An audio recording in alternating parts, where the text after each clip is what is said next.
Okay, homework 9, number 4 actually, right?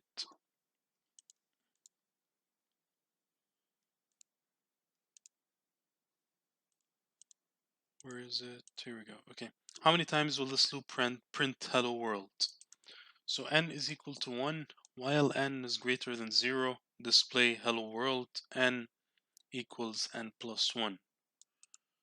So if you look at this loop just by looking at it, n is already greater than 0, so n satisfies this logical expression. And the counter we're using does not actually do anything to help eventually meet this expression, right? So n is just increasing.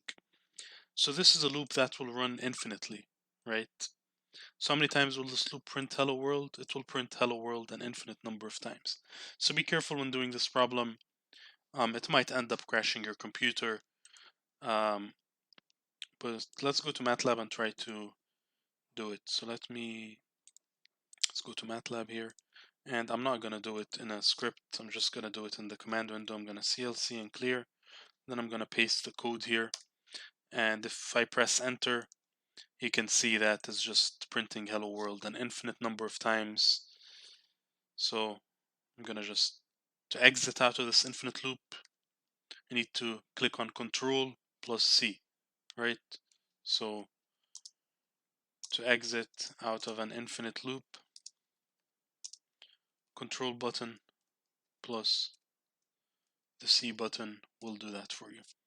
And if we go back up to our original code and just have a closer look, actually it's ran so many times, forgot about the code. But here we go. So n is greater than 1, this is our initialization. And then our logical expression, while n is greater than 0, n is always incrementing. So n is 1, and it will never be less than 0 because it's always increasing. So n will be 1, 2, 3, etc. So this is a logical error in these types of while loops, where sometimes your counter or your modifying expression does not match your logical expression after the while command. Something you have to be careful about. Otherwise, you'll end up in an infinite loop that never ends, which might crash your computer. Okay.